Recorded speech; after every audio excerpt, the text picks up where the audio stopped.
the wordless transmission of Mahabodhisattva Padmasrigarbha.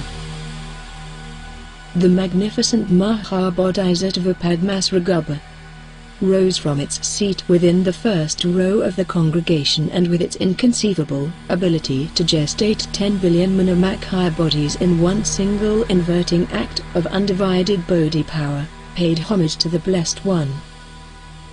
Its great spirit and mind was instantly anointed by the Blessed One's limitless supply of undivided Bodhi power. Greatly empowered and blissfully rejoicing in the profound Mahasamadhi that emerged from the anointing, it bowed 3 times and praised the congregation with the following wordless transmission.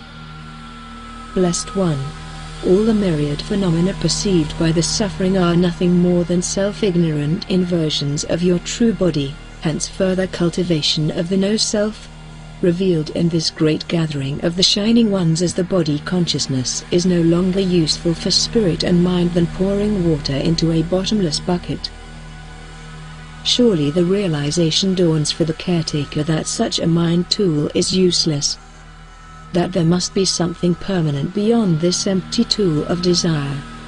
In this fashion, the bucket illustrates the great teaching of the Four Noble Truths. Ultimately, though, it cannot serve as an absolute in itself for the caretaker in terms of self-gnosis and fulfillment.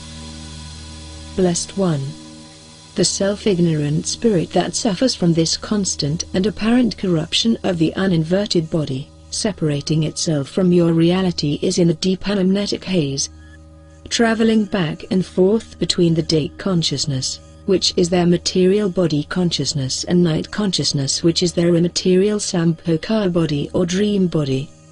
In a way, indeed, Devas Raja is right that they are dwelling in a dream within a dream, believing the false to be true and the true to be false.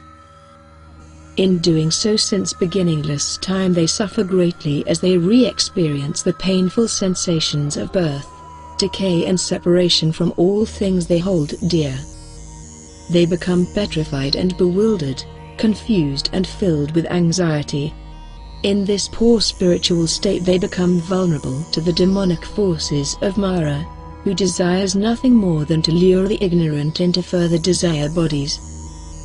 Blessed One, because they lack the ability to spiritually recall these ideated states or self-ignorance and desires which are in accordance with their continuous entanglement with phenomena, they cannot see the truth and sheer actuality of any given regeneration of actions executed in the samsaric fabric of the 3 times.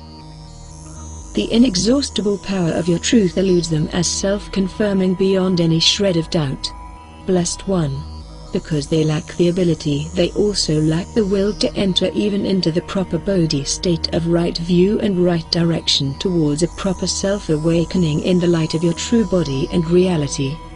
Whatever is done by us Mahabodhisattvas can only serve as mere reminders, mere pointers towards a suitable condition where the specific spiritual nexus for such an ability and will to enter the profound is highly probable.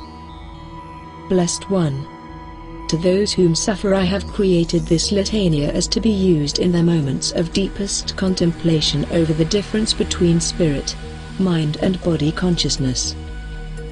My thoughts, my material body, my dream body and the world during day and night are not my spirit but my body consciousness. My body consciousness is this body I feel, this world I see, these dreams I dream, but they are not my spirit and mind. This body consciousness is in my spirit is not in this body consciousness.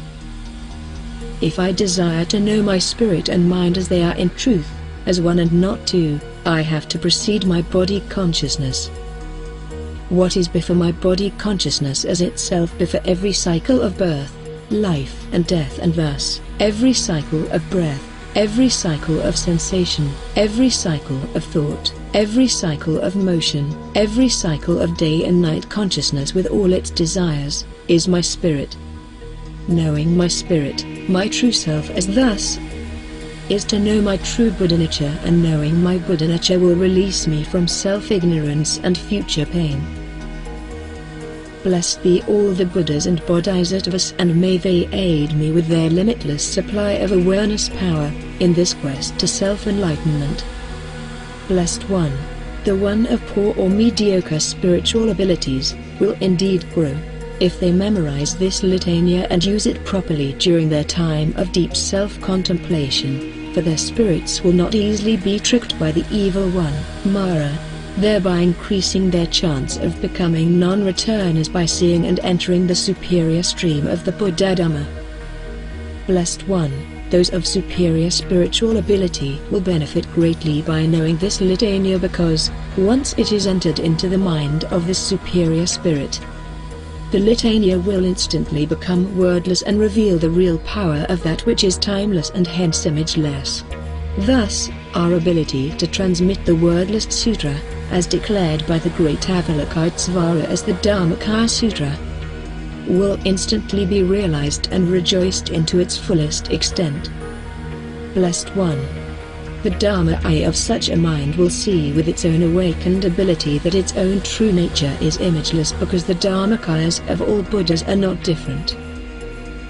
It will see that its own true nature contains a vast depth, because it is ineffable. It will realize with great nirvanic joy the everlasting nature of its true self, because it has no beginning or end. It will understand what true oneness is, as opposed to those believing in oneness with phenomena, because the Dharma added to an undivided awareness power are not different. It will find perfect harmony, because it is now nirvanic spirit and mind beyond positive and negative poles of constant differentiation. It will understand the meaning of true purity, because it is not tainted by hatred, greed or delusion. It will possess the indestructible light of undivided bodhi enjoyment, because, with its wealth of qualities, it is the basis of all spiritual enjoyment.